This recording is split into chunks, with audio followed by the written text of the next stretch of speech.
평생 모은 3억 원을 며느리 사업에 내주었습니다.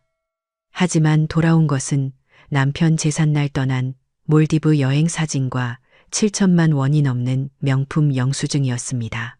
결정적으로 제 아들이 당한 씻을 수 없는 수모를 본 순간 제 모든 인내는 끝났습니다. 이제 제 차례입니다. 한 어머니의 조용한 반격을 끝까지 지켜봐 주세요. 새벽 4시. 세상이 가장 깊은 어둠에 잠겨 있을 때 제 하루는 시작돼요. 어둠 속에서 딸깍 하고 가게 셔터를 밀어 올리는 소리가 꼭 하루를 여는 저만의 의식 같죠. 셔터가 반쯤 올라가면 덜컹거리는 소리와 함께 비릿하면서도 정겨운 시장의 새벽 공기가 확 밀려 들어와요. 아직 잠든 시장의 고요함 속에서 저 멀리 두부가게 아저씨네 가게에서만 희미한 불빛과 함께 콩 삶는 구수한 냄새가 흘러나오죠. 그게 제게는 동지가 있다는 신호 같아서 마음이 놓여요. 제 가게, 미자떡은 이 시장의 터줏대감이에요. 간판 글씨는 빛이 바래고 나무 문은 닳아서 반들반들하지만 모든 구석구석에 제 40년 세월의 땀과 이야기가 배어 있죠. 가게에 불을 켜고 가장 먼저 하는 일은 커다란 솥에 물을 올리는 거예요. 곧이어 뽀얀 쌀가루를 시루에 앉히면 제 하루가 정말로 시작되는 거죠. 촤아, 김이 피어오르는 소리가 제 심장 소리처럼 익숙해요. 이 소리를 듣지 않으면 하루가 시작된 것 같지가 않아요. 1시간쯤 지났을까 시장이 서서히 깨어나기 시작해요. 미자 언니, 일찍 나왔네. 생선가게 옥자씨가 퉁명스럽게 인사를 건네며 지나가고 야채 트럭을 모는 총각은 이모, 오늘 쑥 좋던데 좀 갖다 드릴까요? 하며 넉살 좋게 웃어요. 이런 게 시장 인심이고 제가 이 낡은 시장을 떠나지 못하는 이유이기도 하죠. 그런데 요즘은 이런 정겨운 소리들 너머로 시장 뒤편에서 들려오는 쿵, 쿵 하는 기계 소리가 섞여 들어와요. 거대한 아파트 단지가 들어선다고 시장도 곧 재개발될 거라는 흉흉한 소문이 파다하거든요. 옥자 씨는 권리금이라도 두둑이 챙겨야 한다고 목소리를 높이지만 저는 그저 이 모든 소음이 제 삶의 터전을 흔드는 것 같아 마음이 서늘해지곤 해요. 가게 한쪽 벽에는 남편의 사진이 걸려 있어요. 벌써 10년도 더 지났네요. 그 사람이 제 곁을 떠난 지가. 사람들은 제가 이 작은 떡집 하나의 의지에 힘들게 산다고들 생각하지만 사실은 그렇지 않아요. 가게 안쪽 낡은 나무 괴짝 깊숙한 곳에는 저만의 비밀이 있거든요. 가끔 새벽에 혼자 일을 시작하기 전에 저는 그 괴짝을 열어봐요. 그 안에는 바랜 종이가 된 파주 땅 문서 한 장과 낡은 통장 3개가 들어있죠. 남편이 살아생전 나중을 위한 씨앗이라며 쌈짓돈을 털어 사둔 당시에는 아무도 거들떠보지 않던 쓸모없는 땅이었어요. 그 땅이 지금 어떻게 변했는지 사람들은 상상도 못할 거예요. 통장에는 제가 직접 지은 이름이 적혀 있어요. 쌀알, 김, 그리고 절구, 떡을 만드는데 가장 중요한 것들이죠. 제 인생을 지탱해 준 것들이기도 하고요. 이걸 보고 있으면 세상 풍파에도 든든한 버팀목이 있는 것 같아 마음이 놓여요. 주말이면 아들 현우가 가게에 들르곤 해요. 착하고 순한 아들이죠. 회사 일이 힘들 텐데도 주말마다 와서 무거운 쌀자루를 나르고 떡매를 치는 걸 도와줘요.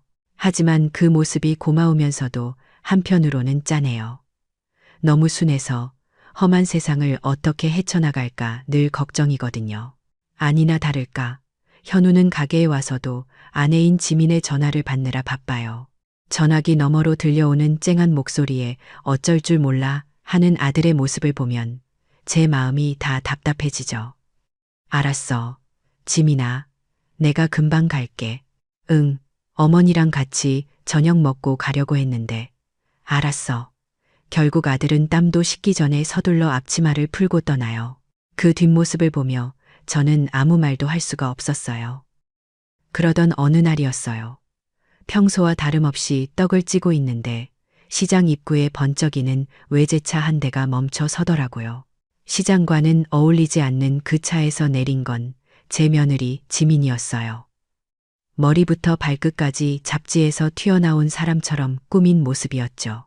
그런데 그 화려한 모습과는 달리 얼굴은 새하얗게 질려 있더라고요. 가게로 들어선 지민이는 다짜고짜 제 손을 잡고 울먹였어요.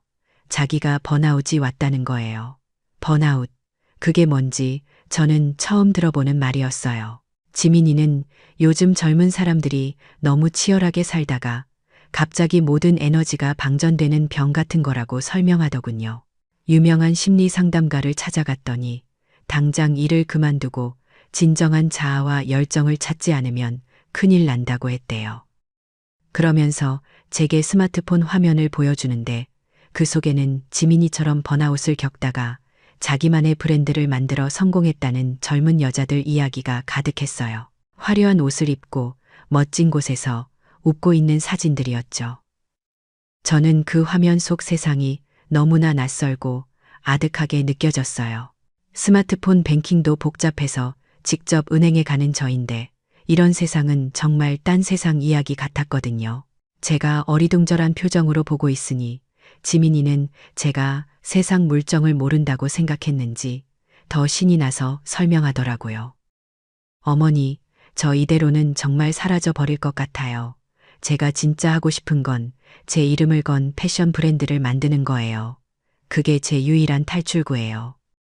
지민이의 눈물 섞인 호소에 제 마음은 복잡해졌어요. 솔직히 번아웃이라는 말도 자아실현이라는 말도 다 뜬구름 잡는 소리처럼 들렸어요.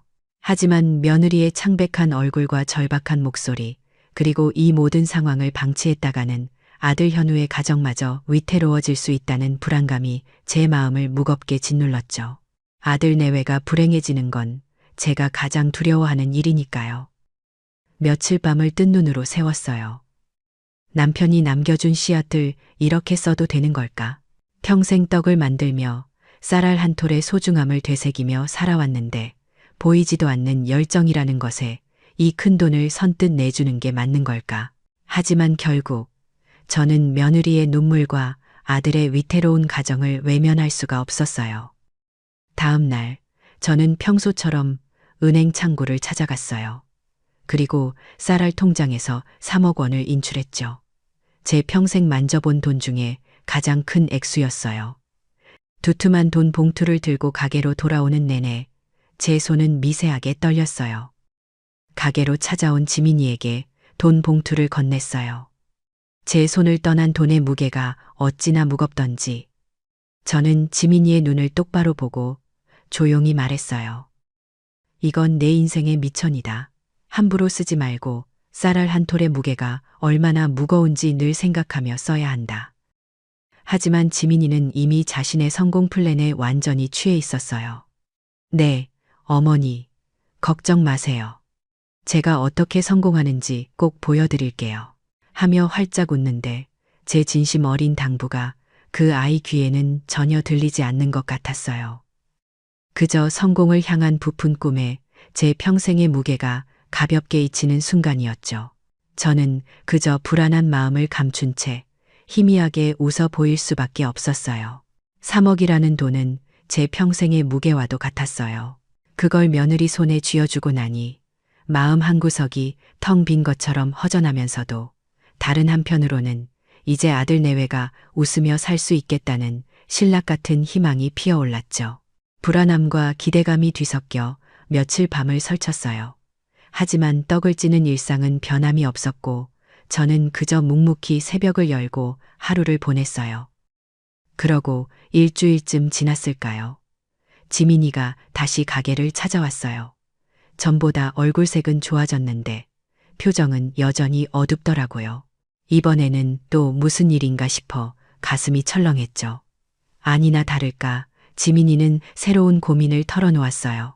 사업을 시작하려니 현금만으로는 안 되는 일이 너무 많다는 거였어요. 어머니, 요즘 사업은 다 신용으로 하는 거래요. 현금 다발 들고 다니면 아무도 상대해주지 않아요.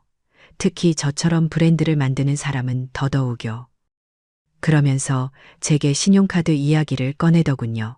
자기 명의로는 한도가 얼마 나오지 않으니 제 이름으로 보조카드를 하나 만들어주면 사업 경비를 처리하는데 정말 유용할 것 같다고요.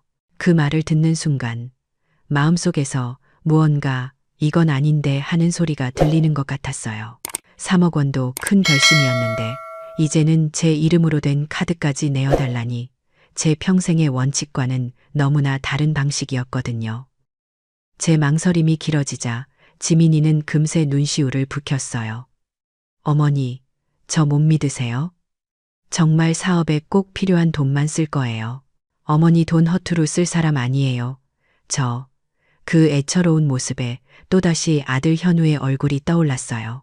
여기서 제가 매정하게 거절하면 분명 아들 내외는 또다시 다투게 될 테고 이제 막 희망을 품기 시작한 며느리의 길을 꺾는 것만 같았죠. 결국 저는 한숨과 함께 고개를 끄덕이고 말았어요. 며칠 후 저는 은행에 가서 김 통장에 연결된 카드를 하나 만들었어요. 쌀알처럼 실속 있는 재산이 아니라 김처럼 금방 사라질 수도 있는 돈이라는 생각에서였죠. 지민이에게 카드를 건네며 신신당부했어요. 정말 꼭 필요한 곳에만 써야 한다. 이건 내 신용이 아니라 내 신용이라는 걸 잊지 말고. 지민이는 환하게 웃으며 몇 번이고 고개를 끄덕였죠.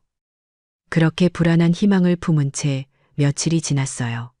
그리고 어느 날 오후 떡가루를 털어내며 잠시 쉬고 있는데 주머니 속 낡은 폴더폰이 띠링하고 울렸어요. 문자 메시지였죠. 무심코 열어본 제 눈이 그 자리에 멈춰버렸어요. 웹 발신, 우리 카드 승인, 김자님, 70, 0원, 일시불, 95, 14, 30, 롯데백화점, 샤넬. 샤넬? 그게 뭔지 저는 잘 몰랐어요. 하지만 700만 원이라는 숫자는 제 심장을 쿵 하고 내려앉게 만들기 충분했죠. 제 떡을 몇 개나 팔아야, 아니 몇 달을 꼬박 일해야 만질 수 있는 돈인데 손이 떨려왔어요. 잘못 온 문자일 거라고, 뭔가 착오가 있었을 거라고 애써 스스로를 다독였죠. 하지만 바로 다음 날 또다시 문자가 도착했어요. 웹 발신, 우리 카드 승인 김자님, 2500 영원 일시불 9, 19, 10시그니엘, F, B. 웹 발신, 우리 카드 승인 김자님, 12영 영원 일시불 98, 11, 20 청담 VIP 피부과. 제 머릿속이 하얗게 비는 것 같았어요. 며칠 만에 2천만 원이 넘는 돈이 사라진 거예요. 도대체 무슨 사업을 하기에 이런 돈을 쓰는 건지 제 상식으로는 도저히 이해할 수가 없었어요. 당장이라도 지민이에게 전화해서 따져 묻고 싶었지만 목소리가 나오지 않았어요. 주말에 현우가 가게에 들렀을 때 저는 조심스럽게 이 이야기를 꺼냈어요. 하지만 아들의 대답은 제 가슴에 더 큰 실망만 안겨주었죠. 에이 어머니, 지민이가 다 생각이 있어서 썼겠죠. 요즘 사업은 우리가 생각하는 거랑은 다르대요. 알아서 잘할 거예요. 아들은 제 걱정을 대수롭지 않게 여기며 오히려 아내를 두둔했어요. 그 순간 저는 가족 안에서 철저히 혼자가 된 기분이었어요. 내 아들마저 내 편이 아니구나. 며칠 후 지민이가 가게로 찾아왔어요. 저는 큰맘 먹고 물었죠. 예, 카드값이 너무 많이 나오는 것 같은데 혹시 무슨 일 있니? 제 말에 지민이는 기다렸다는 듯 가방에서 반짝이는 태블릿 PC라는 것을 꺼내 들었어요. 그러고는 제 앞에서 무슨 발표라도 하듯 유창하게 설명하기 시작했죠. 어머니, 이건 그냥 돈을 쓰는 게 아니에요. 이미지 투자라고 하는 거예요. 제가 샤넬 가방을 들어야 제 브랜드도 샤넬 같은 가치를 인정받는 거고요. 사업상 중요한 VVIP들을 만나려면 시그니엘 같은 최고급 호텔 레스토랑에 가야만 해요. 이게 다 눈에 보이지 않는 가격표, 즉 제 업무 도구인 셈이에요. 지민이는 제게 인스타그램이라는 어지러운 화면을 보여주며 다른 성공한 사람들이 어떻게 자신을 꾸미고 어디서 돈을 쓰는지 보여주었어요. 저는 그 화면 속에서 길을 잃은 기분이었어요. 평생 땀 흘려번 돈의 가치와는 전혀 다른 세상의 이야기. 지민이가 쓰는 브랜딩, 마케팅 같은 어려운 말들은 제 낡은 가치관을 구시대의 유물처럼 초라하게 만들 뿐이었죠. 그 아이의 당당한 태도에 저는 더 이상 아무 말도 할 수가 없었어요. 정말 요즘 사업은 저런 건가? 내가 너무 세상 물정을 모르는 건가? 하는 자괴감마저 들었으니까요. 그날 밤, 저는 가게 문을 닫고 깊은 생각에 잠겼어요. 아들도 며느리도 제 말을 이해하지 못했어요. 저는 이 집안에서 유일하게 과거에 사는 사람이 된 것 같았죠. 이대로 가다가는 평생 모은 재산이 연기처럼 사라져 버릴 것만 같았어요. 그때 창고 구석에 있던 낡은 회계 장부가 눈에 들어왔어요. 남편이 살아생전 가게 수입과 지출을 꼼꼼하게 적어두던 손때 묻은 장부였죠. 저는 그 장부를 꺼내 먼지를 털어냈어요. 그리고 첫 페이지를 넘겨 떨리는 손으로 제목을 썼어요. 지민투자. 첫 줄에는 날짜와 함께 이렇게 적었죠. 롯데백화점 샤넬 700원. 그날 이후로 제게는 새로운 습관이 생겼어요. 지출 문자가 올 때마다 저는 아무 말 없이 그 장부의 날짜와 사용처, 금액을 기록하기 시작했어요. 마치 일기를 쓰듯이 그것만이 제가 할 수 있는 유일한 일이었어요. 시간은 흘러 3달이 지났어요. 장부는 빽빽하게 채워져 갔고 거기에 적힌 금액은 어느새 7천만 원을 훌쩍 넘어서고 있었죠. 저는 가끔 지민이에게 사업은 잘 되어 가는지 물었지만 그때마다 돌아오는 대답은 똑같았어요. 어머니, 지금은 씨 뿌리는 단계라 그래요. 조금만 더 기다려주세요. 하지만 제 눈에는 씨를 뿌리는 게 아니라 제 밭을 통째로 갈아엎는 것처럼 보였어요. 제 불안은 점점 확신으로 변해갔지만 누구에게도 털어놓을 수 없었어요. 저는 그저 매일 밤 텅 빈 가게에 홀로 앉아 숫자가 늘어가는 장부를 넘겨보며 깊은 한숨만 내쉴 뿐이었죠. 비밀 장부에 한 줄 한 줄 숫자를 새겨 넣는 것이 제 유일한 위안이자 싸움이었어요. 여름이 가고 시장 좌판에 탐스러운 가을 과일들이 깔릴 무렵 제 마음속 불안은 더욱 짙어져만 갔죠. 그러다 문득 달력을 보니 남편의 기일이 코앞으로 다가와 있더군요. 남편이 떠난 후 한 번도 걸은 적 없는 제사예요. 저에게는 1년 중 가장 중요하고 성스러운 날이죠. 올해는 며느리가 있으니 좀 수월하려나 헛된 기대를 잠시 품기도 했어요. 그래서 며칠 전 지민이에게 전화를 걸어 주말에 같이 장을 보자고 했죠. 하지만 수화기 너머로 들려온 건 신락같이 가늘고 힘없는 목소리였어요.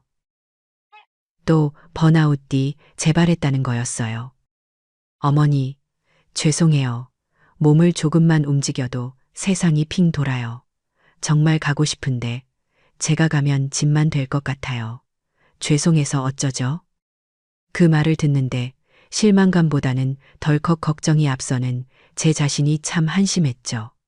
하지만 아픈 애를 억지로 오라고 할 수는 없는 노릇이잖아요. 제가 괜찮다고 몸조리나 잘하라고 말하려던 순간이었어요.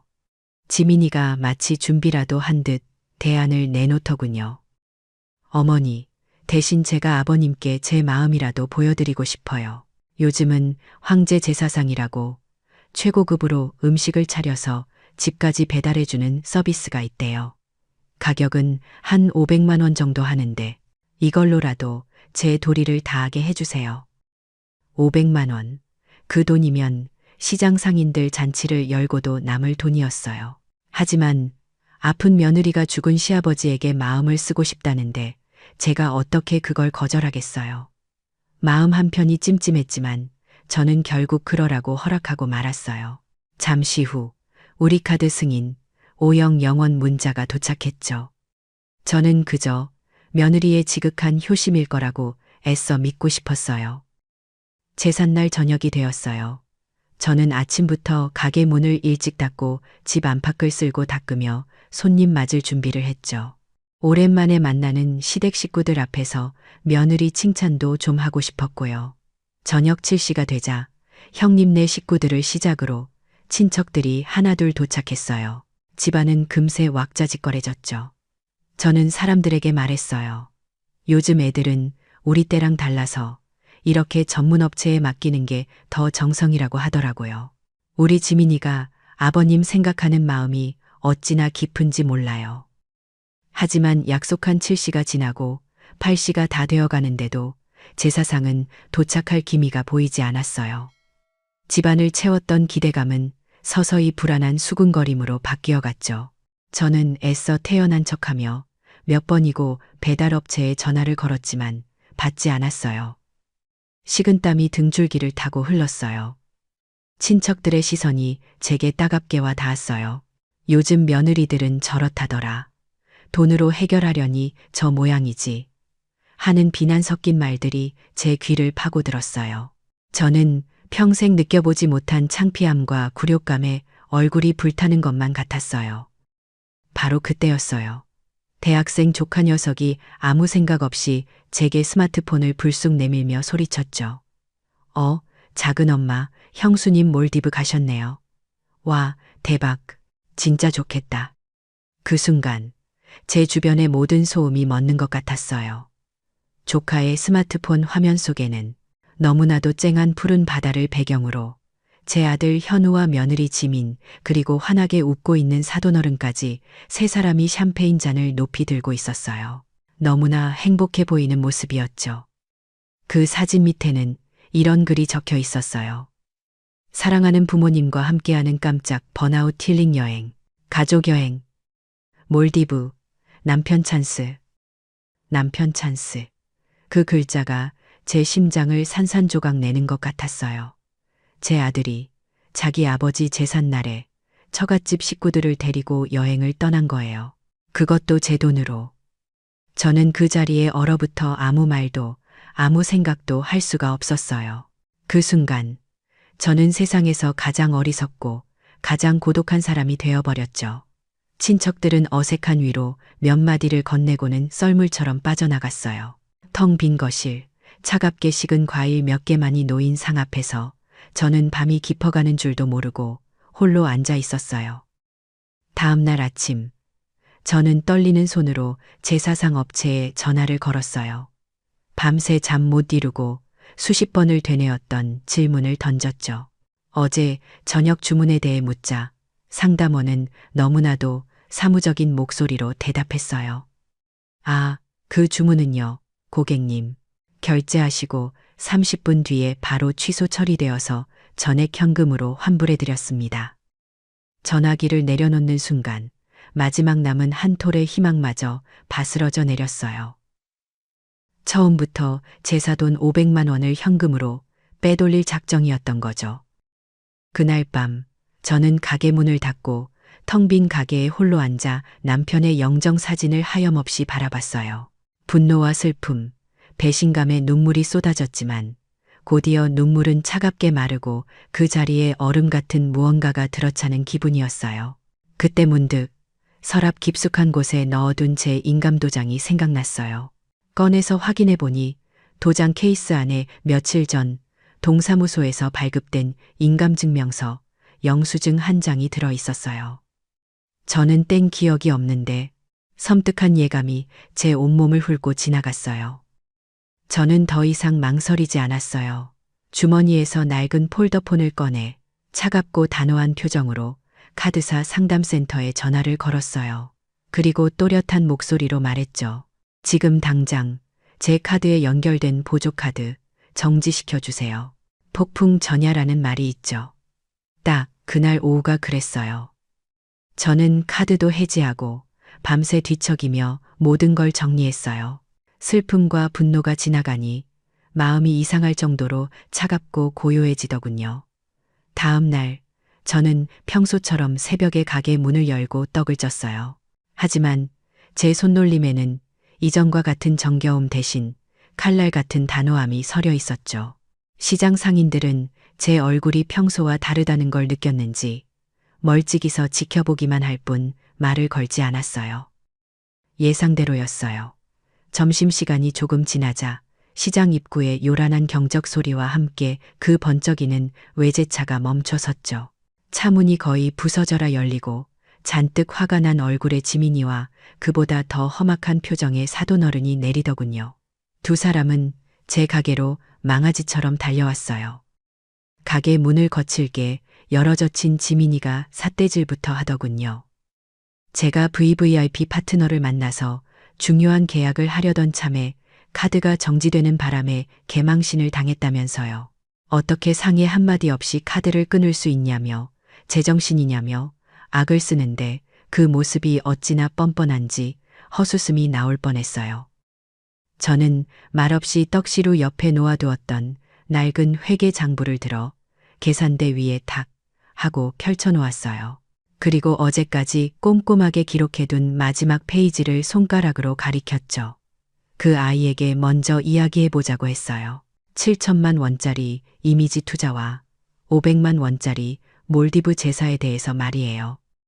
장부를 본 지민이의 얼굴이 순간 굳어지는가 싶더니 옆에 있던 사돈어른이 코웃음을 치며 나섰어요. 늙은이가 째째하게 굴기는 하면서요. 그깟 푼돈 가지고 뭘 그러냐는 사돈의 목소리는 시장 전체에 울려 퍼졌죠.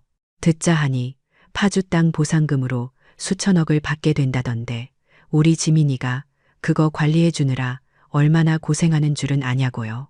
그 말에 가게 밖에서 구경하던 시장 상인들 사이에서 웅성거림이 커졌어요. 수천억, 미자 언니가 하는 믿을 수 없다는 목소리들이 들려왔죠. 바로 그때였어요. 퇴근길에 들른 건지 아무것도 모르는 제 아들 현우가 가게 안으로 들어섰어요. 험악한 분위기에 당황한 아들이 저와 장모님, 그리고 아내 사이를 오가며 어쩔 줄 몰라 했죠. 제발 다들 그만하시라고 무슨 일이냐고 묻는 아들의 목소리는 힘이 하나도 없었어요. 그 무력한 모습이 사돈의 화를 더 돋운 모양이에요. 사돈은 현우를 거칠게 밀치며 소리쳤어요. 자네는 빠지라고, 이 무능한 인간아. 마누라가 늙은 어머니한테 돈이나 타쓰게 만들고 말이야. 그리고 다음 순간 제 눈앞에서 믿을 수 없는 일이 벌어졌어요. 짝. 시장의 모든 소음이 멎는 것 같은 날카로운 소리가 울려 퍼졌어요. 사돈의 손이 제 아들 현우의 뺨을 후려친 거였어요. 시장 한복판에서 수많은 사람들이 보는 앞에서 현우는 맞은 뺨을 감싸쥔 채 충격받은 얼굴로 서 있었고 시장은 순간 물을 끼얹은 듯 조용해졌어요. 그 정적 속에서 제 안에 무언가가 툭 하고 끊어져 내리는 소리를 들었어요. 지난 며칠간 저를 짓누르던 슬픔, 배신감, 망설임 같은 감정들이 연기처럼 사라지고 그 자리에는 차가운 강철 같은 분노와 결의만이 남았죠. 내 자식이 내 눈앞에서 저런 수모를 당하게 만든 건 결국 나 자신이라는 뼈아픈 깨달음이 저를 완전히 다른 사람으로 만들었어요. 저는 더 이상 망설이지 않았어요. 112에 신고할 생각 같은 건 들지도 않았죠. 주머니 속 낡은 폴더폰을 꺼내 단축번호 1번을 길게 눌렀어요. 신호음이 몇 번 울리고 수화기 너머로 중후한 목소리가 들려왔어요.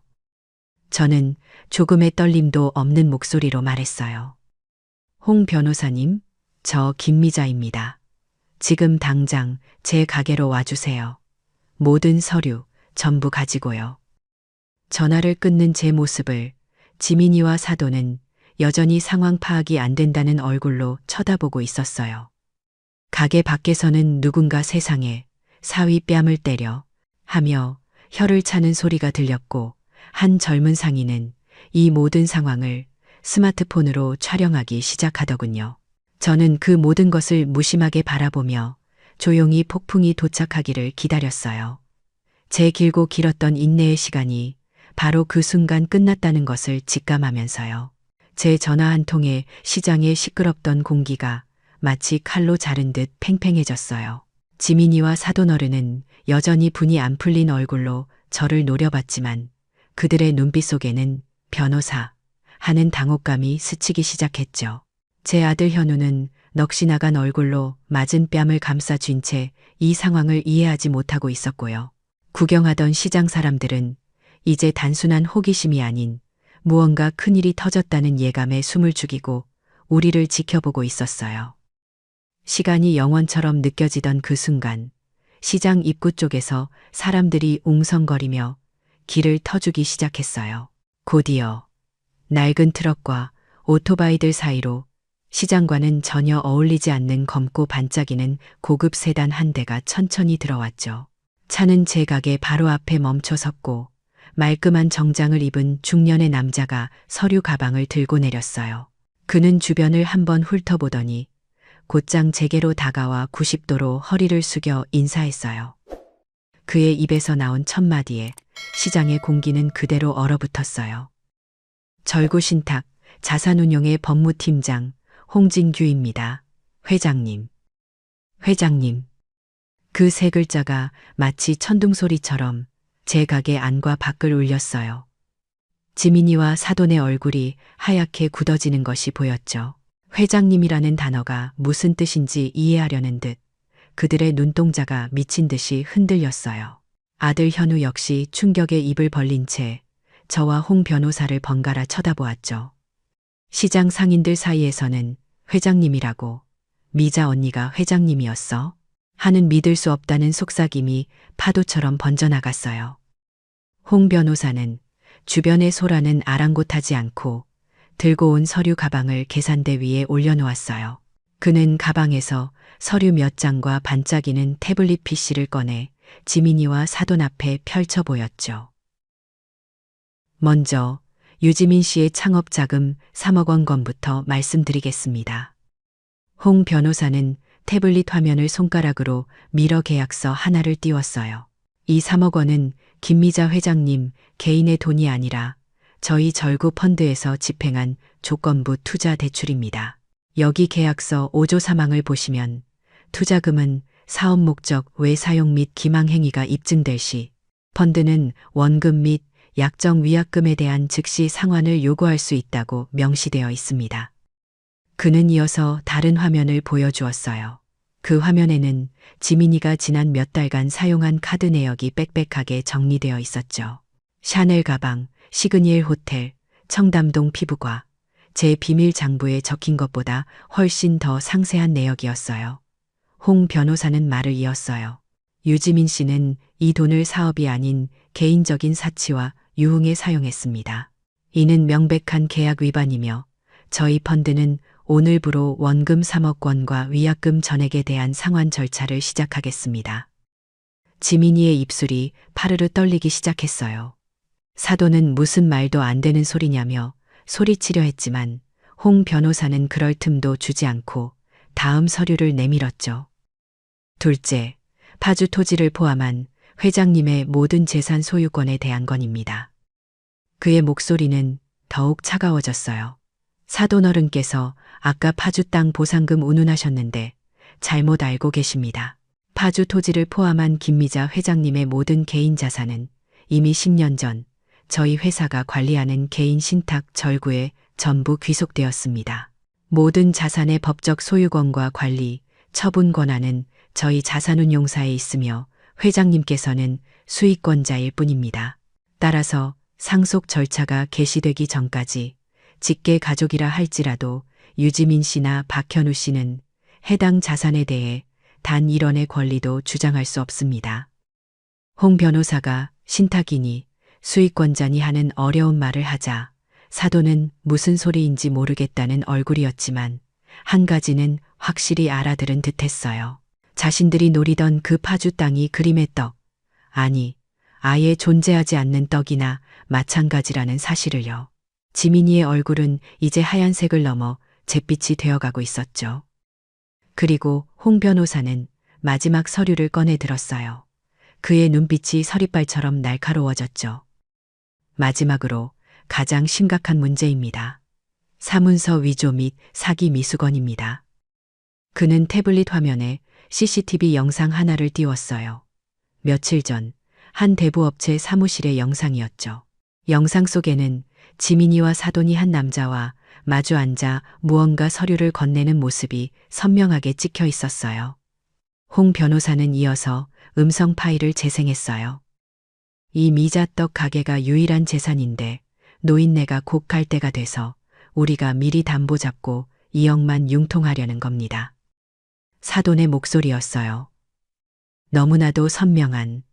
홍 변호사는 마지막 확인 사살을 하듯 말했어요. 두 분께서는 최근 김미자 회장님의 인감을 위조하여 이 가게를 담보로 2억 원의 사채 대출을 받으려 했습니다. 다행히 저희가 사전에 파악하여 막을 수 있었습니다. 이는 명백한 형사 범죄입니다. 모든 것이 밝혀지는 순간이었어요. 그동안 저를 짓눌렀던 모든 의심과 불안, 억울함의 조각들이 하나로 맞춰지는 순간, 지켜보던 시장 상인들 사이에서는 이제 경악을 넘어선 분노의 탄식이 터져나왔어요. 세상에 저런 인간들이 있나? 은혜를 원수로 갚아도 유분수지. 우리 미자 씨가 저런 것들 때문에 그동안 얼마나 속을 끓였을꼬. 지민이와 사도는 법적 처벌의 공포와 수많은 사람들의 경멸적인 시선 속에서 완전히 무너져 내렸어요. 사도는 그 자리에 주저앉아 버렸고 지민이는 아무 소리도 내지 못한 채 핏기 없는 입술만 달싹이고 있었죠. 그들은 자신들이 하찮게 여겼던 늙은 떡집 할머니가 사실은 자신들의 상상조차 할 수 없는 거대한 법과 자본의 시스템으로 보호받는 회장님이었다는 사실을 이제야 깨달은 거예요. 저는 그들을 차갑게 내려다보았어요. 그저 길고 길었던 악몽이 드디어 끝났다는 안도감만이 제 마음을 채울 뿐이었죠. 시장의 소란 속에서 저는 40년 만에 처음으로 제 떡집이 세상 그 어떤 성보다 견고하고 안전하게 느껴졌어요. 홍 변호사의 마지막 말이 시장의 소란스러운 공기 속에 마침표처럼 찍혔어요. 그 순간 지민이와 사돈의 세상은 완전히 무너져 내렸죠. 두 사람은 경찰이 도착할 때까지 아무 말도 하지 못했어요. 아니, 못한 거겠죠. 사기, 횡령, 사문서 위조. 제가 평생 떡을 만들며 살아온 제 삶과는 너무나도 다른 무서운 단어들이 그들의 미래를 옥죄고 있었으니까요. 저는 그들이 경찰차에 오르는 모습을 아무 감정 없는 눈으로 지켜봤어요. 후련함보다는 길고 지독했던 열병을 앓고 난 뒤의 허탈함에 가까웠죠. 모든 소동이 끝나고 가게 앞에는 저와 넋이 나간 아들 현우 그리고 홍 변호사만이 남았어요. 시장 사람들은 걱정스러운 눈빛으로 우리를 바라보다가 하나둘 자신의 자리로 돌아갔죠. 현우는 그제야 핏기 없는 얼굴로 제 앞에 무릎을 꿇었어요. 죄송하다는 말도 변명도 하지 않았어요. 그저 고개를 숙인 채 굵은 눈물방울만 뚝뚝 떨어뜨릴 뿐이었죠. 저는 그런 아들의 어깨를 말없이 두드려 주었어요. 무슨 말을 할 수 있었겠어요. 아들의 어리석음이 밉기도 했지만 그 모든 것을 제때 바로잡지 못한 제 잘못도 있는 것을요. 그날 이후 많은 것이 변했어요. 지민이와 사도는 당연히 법의 심판을 받게 되었죠. 홍 변호사가 모든 것을 일사천리로 처리해 주었어요. 현우는 며칠 동안 방 안에서 나오지 않더니 어느 날 헬쑥한 얼굴로 제게 이혼 서류를 내밀더군요. 저는 아무 말 없이 도장만 찍어 주었어요. 그 아이의 인생에 제가 더 이상 이래라 저래라 할 수는 없는 거니까요. 이혼 절차를 모두 마친 어느 날 저녁, 현우가 다니던 회사에 사표를 내고 짐 가방 하나만 든 채 떡집으로 돌아왔어요. 그러고는 제 앞에 서서 아주 오랜만에 제가 어릴 적 보았던 그 순한 눈으로 저를 보며 말하더군요. 어머니, 제가 어리석었다고요. 처음부터, 아주 처음부터 다시 가르쳐 달라고요. 넥타이를 풀고 제게 앞치마를 달라는 아들의 모습에 저는 결국 참고 있던 눈물을 흘리고 말았어요. 그날 우리는 밤이 깊어가는 줄도 모르고 마주 앉아 묵묵히 쌀을 씻었죠. 몇 달 후 파주 땅이 팔렸다는 연락을 받았어요. 제 통장에 찍힌 숫자는 제 평생을 합쳐도 상상할 수 없을 만큼 큰 액수였죠. 사람들은 제가 이제 시장을 떠나 강남의 좋은 아파트로 이사 갈 거라고들 수군댔어요. 하지만 제 마음은 달랐어요.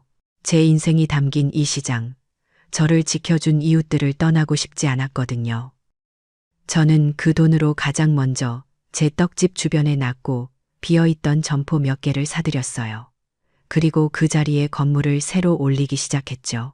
번쩍이는 유리 건물이 아니라 시장의 풍경과 어울리면서도 현대적이고 깔끔한 전통의 미를 살린 그런 건물을요. 다시 가을이 찾아왔을 때 그곳에 이석진 전통 떡요리 연구소라는 간판이 걸렸어요. 제 남편의 이름이었죠. 개소식 날에는 시장 상인들은 물론이고 소문을 들은 구청장님까지 찾아와 제 새로운 시작을 축하해 주었어요. 저는 마이크 앞에서 딱 한마디만 했어요. 이 모든 것을 가능하게 해준 남편과 저를 믿고 기다려준 이웃들에게 감사하다고. 연구소는 단순한 떡집이 아니었어요. 1층은 여전히 김이 모락모락 나는 떡을 파는 가게였지만 2층은 시장상인 아이들이 편하게 와서 책을 읽고 숙제를 할 수 있는 작은 쉼터로 꾸몄어요. 그리고 3층은 지역 어르신들을 모시고 떡 만들기 교실을 여는 실습실과 전통 떡의 조리법을 과학적으로 연구하고 새로운 떡을 개발하는 연구실로 만들었죠. 현우는 이제 제법 떡 전문가가 다 되었어요. 회사에서 일했던 경험을 살려 연구소의 운영과 회계를 도맡았고 미자떡 연구소라는 이름으로 유튜브 채널도 만들었죠. 제가 떡을 만드는 과정을 영상으로 찍어 올리는데 세상에 외국 사람들까지 그걸 보고 신기하다며 댓글을 달더라고요. 낡고 오래된 기술이라고만 생각했는데 아들의 손을 거치니 이렇게 새로운 세상과 만날 수 있다는 게 참 신기했어요. 오늘도 저는 연구소 2층 유리창 너머로 1층 가게를 내려다봐요. 하얀 앞치마를 두른 아들 현우가 떡 만들기를 배우러 온 젊은 청년들에게 절구 사용법을 가르치고 있네요. 쿵, 쿵 하고 울리는 절구 소리가 마치 제 심장 소리처럼 든든하게 들려와요. 저는 이제 알아요. 진정한 평화와 행복은 수천억짜리 땅 문서나 통쾌한 복수에서 오는 게 아니라는 것을요. 제 손으로 지켜낸 소중한 유산 속에서 상처받았던 아들과 함께 새로운 미래를 만들어 나가는 이 과정 속에서 저는 제 인생 가장 큰 부자가 되었어요. 연구소에서 피어오르는 따뜻한 떡의 김이 텅 비었던 제 마음과 우리 시장 골목을 다시 온기로 가득 채우고 있었으니까요. 김미자 씨의 이야기는 우리에게 진정한 힘이 어디서 오는지를 보여줘요. 그건 수천억짜리 땅 문서가 아니라 40년간 떡을 빚어온 투박한 손과 아들의 눈물을 닦아준 따뜻한 마음에 있었죠. 결국 가장 큰 복수는 모든 것을 파괴하는 것이 아닌 자신의 소중한 것을 더 단단하게 지키고 키워내는 것이었어요.